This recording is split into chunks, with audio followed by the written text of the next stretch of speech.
अस्सलामुअलैकुम, welcome to another interesting video by Wasim Hamdani. तो भाई Realme C21 और Realme C25 जो कि पाकिस्तान में लॉन्च कर दिए गए हैं, लेकिन आज की इस वीडियो में हम बात करेंगे कि Realme C25 आपको लेना चाहिए या नहीं, या फिर Realme C25 की क्या स्पेसिफिकेशन है, प्राइस के हिसाब से स्मार्टफोन की स्पेसिफिकेशन अच्छी है या नहीं, सब कुछ आज के इस वीडियो में मैं आपके साथ शेयर करूँगा। तो वीडियो को आपने लास्ट तक देखते रहना है, वीडियो को आपने कहीं से भी स्किप नहीं करना। सबसे पहले हम बात करेंगे स्मार्टफोन में बिल्ड क्वालिटी की। स्मार्टफोन की बैक प्लास्टिक होगी, फ्रेम भी प्लास्टिक का रखा गया है, इमेजेस आपको शो हो रही होंगी, आप खुद तसल्ली भी कर सकते हैं। इसके बाद अगर बात की जाए फ्रंट की तो 6.5 इंच का IPS डिस्प्ले होगा, 720 पिक्सल की रेजोल्यूशन होंगी। लेकिन भाई 720 पिक्सल की रेजोल्यूशन नहीं होनी चाहिए थी, क्योंकि स्मार्टफोन की जो प्राइस रखी गई उस हिसाब से यहाँ पर आपको फुल HD प्लस क्वालिटी की रेजोल्यूशन देनी चाहिए थी, लेकिन 720 पिक्सल की रेजोल्यूशन ही होंगी। इसके बाद अगर बात की जाए यहाँ पर कैमराज की तो बैक पर ट्रिपल कैमरा का सेटअप होगा।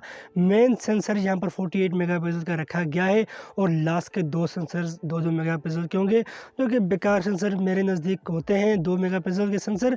फिर भी आपको बता दूं कि 2 मेगापिक्सल का मैक्रो सेंसर होगा और 2 मेगापिक्सल का डेप्थ सेंसर होगा, और फ्रंट में आपको 8 मेगापिक्सल की सेल्फी वाटर ड्रॉप नोच में देखने को मिल जाएगी। एंड्रॉयड 11 पर यह स्मार्टफोन बेस्ट होगा, जो कि काफ़ी अच्छी चीज़ है। एंड्रॉयड 11 यहाँ पर रखा गया है और Realme 2.0 की UI इस स्मार्टफोन में दी गई है।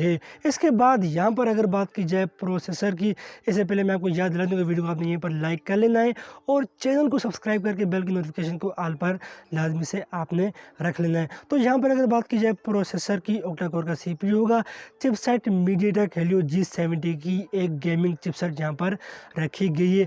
गेमिंग वाइज भी और ओवरऑल भी काफ़ी अच्छी परफॉर्मेंस आपको मिलने वाली है इस स्मार्टफोन में।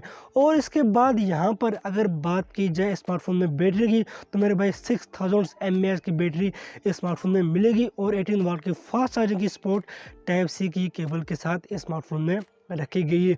और जहाँ तक बात है इंटरनल स्टोरेज और रैम की, इस लिहाज से 2 वेरिएंट रखे गए हैं। 4GB 64GB इंटरनल स्टोरेज वाला पहला वेरिएंट होगा और दूसरा variant 4GB 128GB internal storage वाला वेरिएंट होगा। और रियर माउंटेड फिंगरप्रिंट सेंसर इस स्मार्टफोन में रखा गया है। तो लास्ट में अगर बात की जाए स्मार्टफोन की प्राइस की और मेरी सजेशन की, तो भाई इस स्मार्टफोन की प्राइस पाकिस्तान में जो 4GB 128GB वाला वेरिएंट है, स्मार्टफोन की प्राइस पाकिस्तान में 30,000 रखी गई है, जो कि मेरे नज़दीक के काफ़ी हाई है। इस स्मार्टफोन की प्राइस तकरीबन 26,000 होनी चाहिए थी, लेकिन इस स्मार्टफोन की प्राइस पाकिस्तान में 30,000 रखी गई है। बाकी सब कुछ तो ठीक है, लेकिन फ्रंट की सेल्फी जो 8 मेगापिक्सल की रखी है, ये मेरे नज़दीक सही नहीं है। कम से कम 16 मेगापिक्सल की सेल्फी फ्रंट में आपको देनी चाहिए थी, वो भी इस प्राइस रेंज में। बाकी आपकी अपनी मर्ज़ी, वैसे आपको इस प्राइस रेंज में काफ़ी अच्छे स्मार्टफोन्स मिल जाते हैं। तो बस वीडियो में इतना था, पसंद आए तो आपने लाइक लाजमी से कर लेना है। अल्लाह हाफिज़।